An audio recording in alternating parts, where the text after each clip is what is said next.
今日咧啱啱放工，係提早放工，因為咧有個簽字儀式要做嘅。咁大約4點鐘啦。咁而家咧 on the way 咧，我就喺呢個附近，認唔認得呢個邊度啊？認唔認得 Metro Square？ 冇錯，未食 lunch， 睇一睇個 food court 入邊有啲乜嘢可以買，咁我可以順便做埋第4集。一陣見。而家 food court 唔係好多人，睇一睇有冇啲咩啱我食先。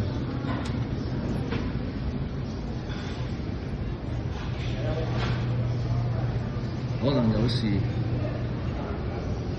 有啲驚喜都未定。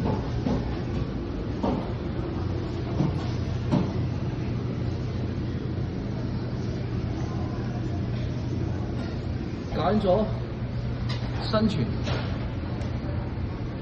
因為今日晏晝有呢一個嘅7蚊包水，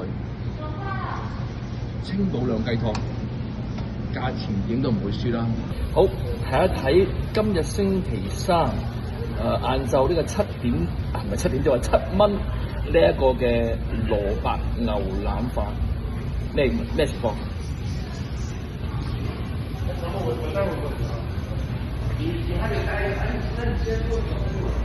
清補兩雞湯，蘿蔔牛腩飯，7蚊就冇得輸啦！睇一睇好唔好食先。再講一次咧，我想講嘅係，我唔係挑剔啊，我想俾大家睇一睇晏晝嘅 special 有啲咩嘢。清補兩雞湯係冇任何嘢嘅，就淨係湯。好啦，呢個飯咧大致上咁啦。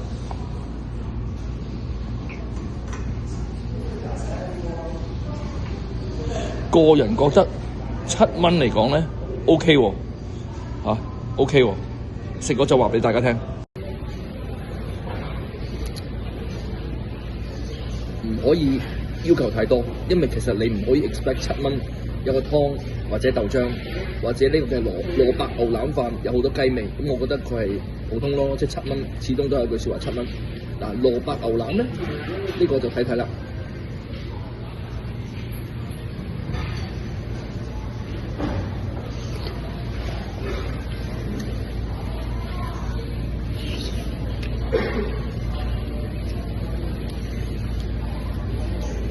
飯唔少㗎，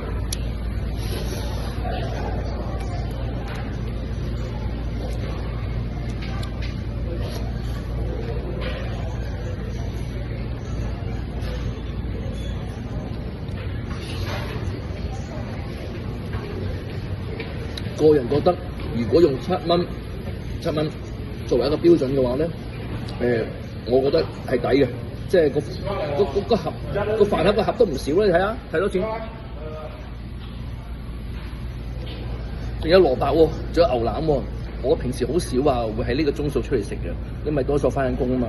咁之後特登想試一試，咁啊，我覺得呢間餐廳嘅晏晝 special 以7蚊嚟講咧係 OK 嘅，同埋我都唔係追求好多嘅味道啦，我淨係追求話，如果我喺呢個 plaza 或者呢個商場入邊，我得10蚊以內嘅，我會食啲乜嘢咧？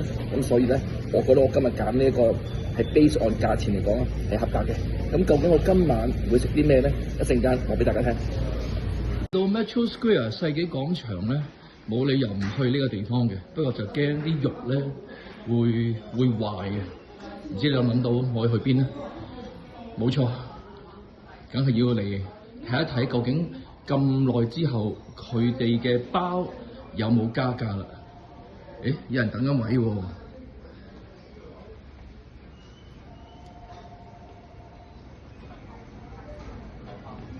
就係買越南包啦。咁可以今晚開俾大家睇，因為而家要買完之後咧，就擺喺雪櫃先，就係嗰個婚紗鋪嗰度啊。因為我覺得佢依然都係咁好食，性價比超高。你睇幾大個包，今晚再開箱，而家買咗先。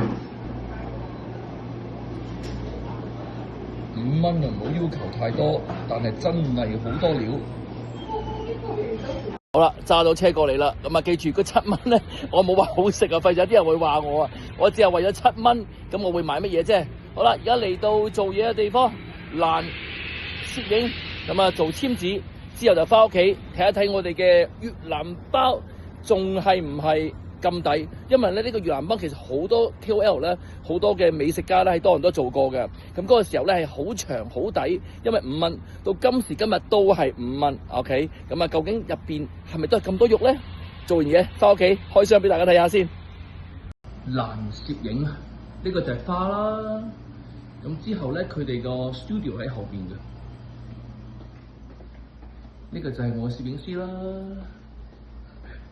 他一走我一走 ，Hello， 我最喜歡的攝影師。謝謝。咁然後就到呢度啦，咁有佈置咯，就咁啦。呢度咧就係一陣間行禮嘅地方啦。咁一陣我就攞簽字啦，就咁啦。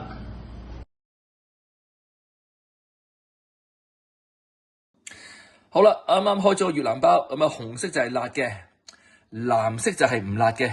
咁究竟啊，點解好多人都中意呢個嘅世紀廣場嘅越南包，甚至乎係安東哥我都係好中意咧？因為性價比高。嗱，睇下有幾長啊？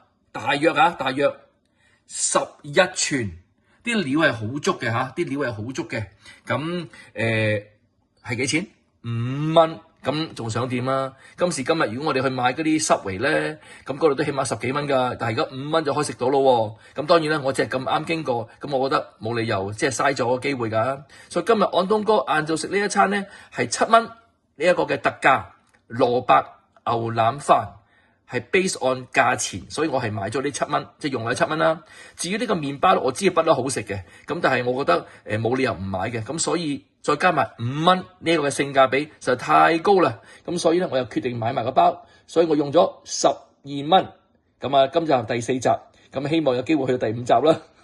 因為每個禮拜諗啲嘢真係都幾辛苦嘅，所以非常之佩服喺多倫多所有嘅 KOL， 所有嘅 YouTuber， 佢哋真係好勁啊！好，而家唔好講咁多。即刻食吧，下次見。